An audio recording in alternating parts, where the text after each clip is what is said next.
Olá, amigas e amigos do Jornal do Meio-Dia da TV Itaperá.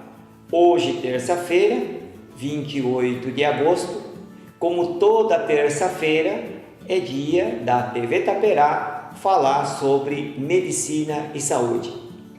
Um programa com o patrocínio da VKN Seguros, protegendo os seus sonhos.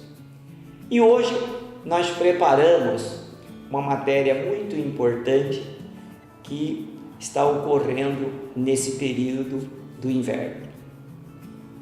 Você ou alguém da sua família ou algum conhecido seu já deve ter comentado que teve uma crise de virose. Na verdade, o que ele quis dizer é que teve vômito, principalmente diarreia e algumas vezes febre. Nesse período, é um período que nós tivemos um aumento significativo desses sintomas. E popularmente ficou taxado como sendo virose. Eu estou com virose, eu tive virose, minha família toda pegou a virose, mas no fundo, é o que a gente chama de uma gastroenterocolite aguda. Quais seriam os sintomas dessa tal da virose ou gastroenterologia infecciosa? Primeiro, começa com um mal-estar. A pessoa começa a sentir algo diferente. Se for criança, ela começa a sentir um pouco de cólica, mal-estar. Se é aquela criança que está na escola, volta da escola, já quer ficar deitada, coisa que nunca fez. Se for adulto, acha que foi alguma coisa que ele comeu e que não fez bem, está sentindo alguma coisa estranha, mas nenhuma definição de sintomas. Mas aqueles sintomas assim, de mal-estar e algumas vezes de cólica. Aí depois de algumas horas ou no dia seguinte, já começa ou com vômitos ou com crises de diarreia. E aí as cólicas são mais frequentes, né? E cólica todo mundo sabe, cólica não dá para esperar. Ou alguém já conseguiu esperar a cólica de dor de barriga? Ninguém. Então, essas crises são crises que dão evacuações diarreicas com muita cólica e muitas vezes acompanhada de febre alta. Febre alta de 38,5 para cima. E nessa hora, o que fazer? Se for no caso do adulto, ele até consegue ir contornando, dar uma paradinha naqueles alimentos mais pesados, mas aí ele vê que no dia seguinte a esposa também começou com esses sintomas, e daí também, se tiver filho em casa, nota que o filho também pegou esses sintomas. Então, vômito, diarreia, a tal da virose, é algo que pode pegar a família toda. Ela pode ser transmitida. E na verdade, isso aí que o pessoal fala de virose tem um fundo de verdade. É o que nós médicos falamos para os pacientes, né? Mas na verdade são vírus que entram no nosso organismo, podem entrar no nosso organismo através de alimentos contaminados, pode entrar no nosso organismo através das gotículas que alguém espirra e a gente inspira. A entrada pode ser das mais variadas formas. E são vírus que têm uma certa predileção, digamos assim, uma certa atração para o intestino. Então eles vão para o intestino. E aí começa a dar os sintomas. Sintoma de cólica, diarreia, vômitos, antes as náuseas e um tremendo mal-estar, principalmente acompanhado de febre. Se for em criança, os sintomas, dependendo da idade da criança, quanto mais nova a criança, o risco da desidratação é bem maior. Se a gente pega uma criança com menos de 1 ano, com vômito e diarreia, a possibilidade de se desidratar é muito grande. As consequências da desidratação por causa do vômito e da diarreia, a possibilidade é muito grande. E à medida que a criança vai tendo uma idade maior, então, certamente, as manifestações elas podem não causar tanto prejuízo, E no adulto é mais fácil até de se controlar, mas que dá um prejuízo, isso dá. Por quê? Se for no adulto, pode atrapalhar o seu dia de trabalho. Se for na criança, se está na escola, provavelmente não vai ter condições de ir para a escola. E se a criança estiver na creche, muito menos. Por quê? Porque aí a reação em cadeia, quer dizer, passa para outra criança. E é nesse momento que nós temos que tomar bastante cuidado. Primeiro, a partir do momento que você tem alguém em casa com vômito, diarreia, muito cuidado com a higiene. Muito cuidado. Lavar bem as mãos. Além de lavar as mãos, se em casa tiver o álcool gel, passa o álcool gel na mão. Nas crianças, também a gente tem que tomar muito cuidado, para fazer com que essas crianças, após usar o banheiro, lavem as suas mãos. Aí os pais têm que fazer lavar as mãos às crianças e também, por que não, usar o álcool gel. Se for uma criança que usa fralda ainda, ou a mãe ou o pai vai trocar a fralda dessa criança que está com esses sintomas, entre aspas, da virose, após trocar a fralda, não esqueçam de lavar bem as mãos e passar o álcool gel. Por quê? Porque a transmissibilidade, quer dizer, a possibilidade de se pegar esse vírus é muito grande, é de uma rapidez grande. É por isso que vocês já ouviram essa história. Olha, o pai estava assim e a criança foi a segunda pessoa. Isso é muito comum. Então, tomar cuidado com a nossa própria higiene, para que não haja a disseminação. E quanto à alimentação? A alimentação é muito importante nesse período de convalescência ou da própria doença na fase aguda. Isso depende de cada idade.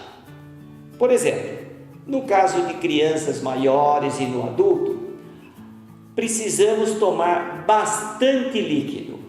Eu sempre aconselho a ter água mineral. Compre uma garrafa de água mineral, não aquelas garrafonas, aquelas de 20 litros, não.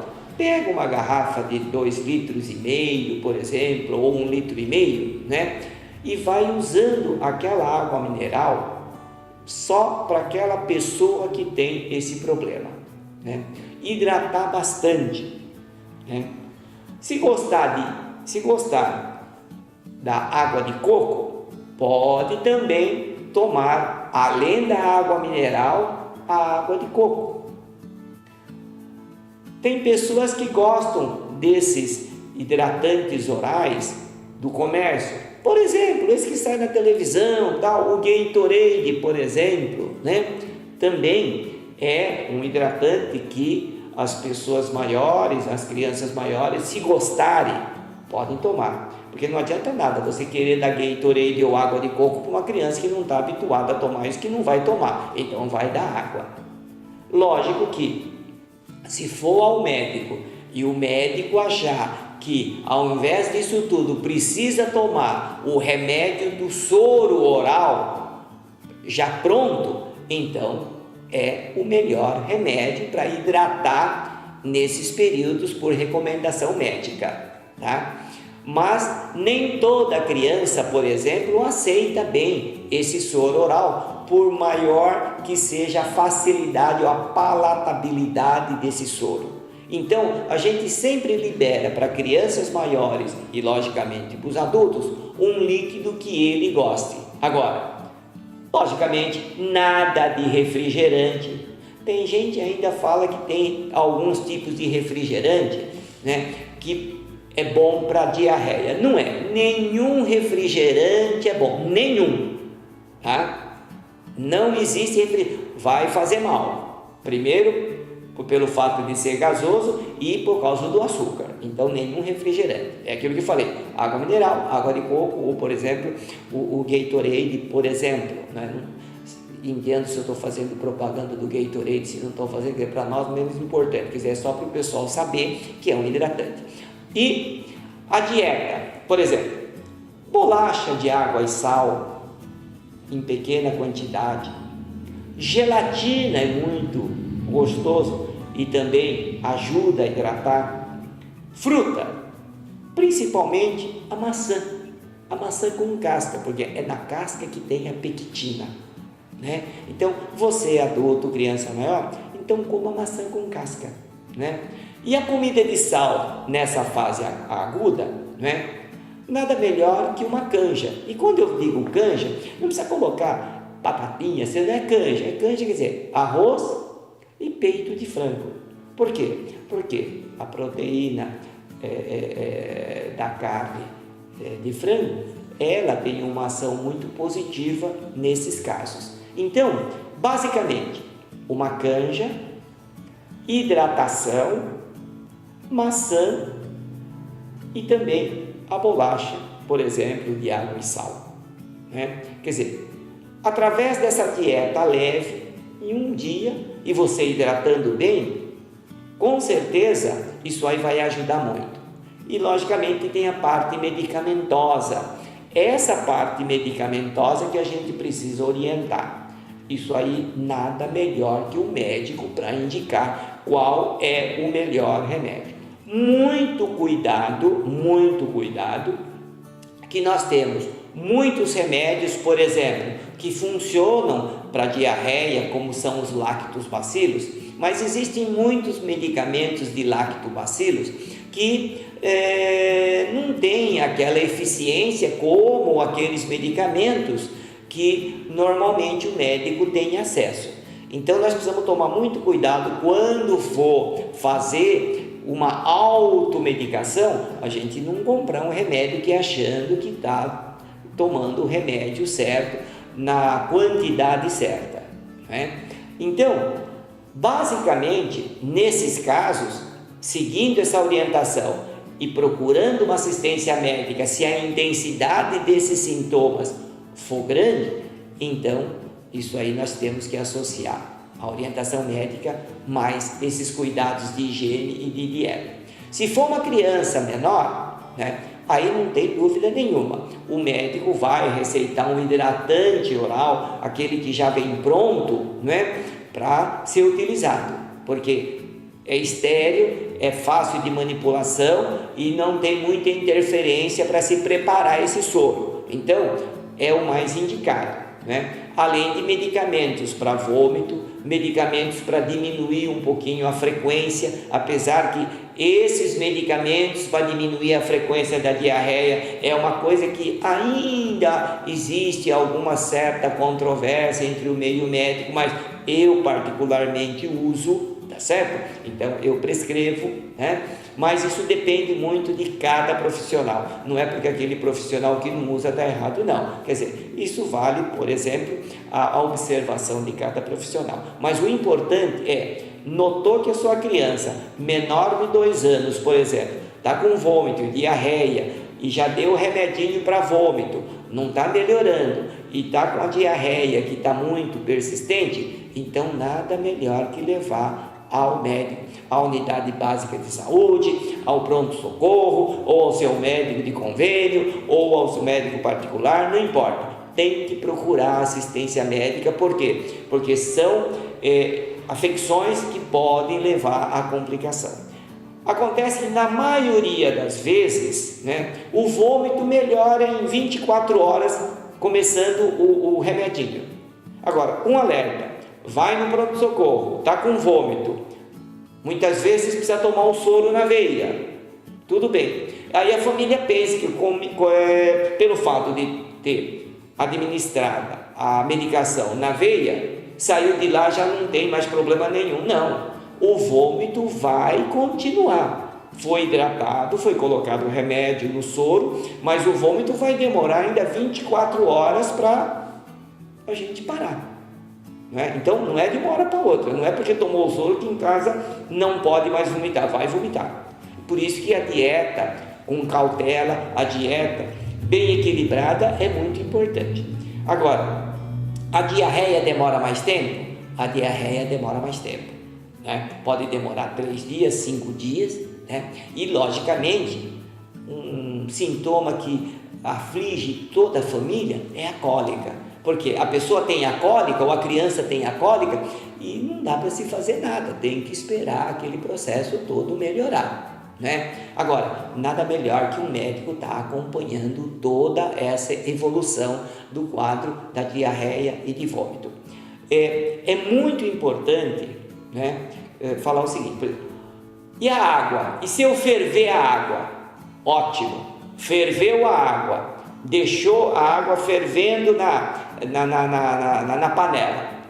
Só que depois que essa água ferver, você precisa fazer essa água jogar, borbulhar em outra vasilha, para que essa água seja oxigenada novamente, porque senão, se você for tomar essa água pós a fervura, você vai ver que fica uma água pesada. Então, ferveu a água, ótimo.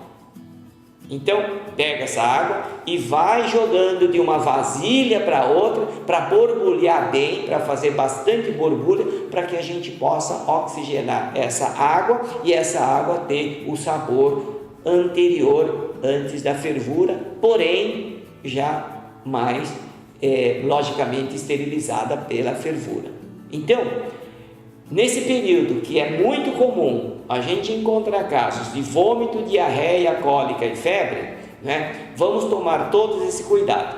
E uma outra dica: se você está com febre, se a sua criança está com febre e você está habituado a dar o remedinho para febre ou tomar o remédio para febre, então tem que tomar o remédio de febre, tá? Para melhorar os sintomas, tanto da cólica, porque o remédio de febre pode melhorar a cólica, principalmente a dipirona, né? Quem não é alérgico à dipirona pode tomar dipirona, que vai melhorar a febre, vai melhorar um pouco a cólica, tá certo? Se tiver algum remédio de vômito que o seu médico já prescreveu anteriormente, você já vai medicando, tá? E se mesmo com essas medidas caseiras, combatendo a febre, né, e também náusea e vômito, se persistir os sintomas, se você acha que mesmo com essas medidas não está melhorando, aí procurar o médico na sua unidade básica de saúde, no pronto-socorro, onde quer que seja, mas aí é preciso ter uma orientação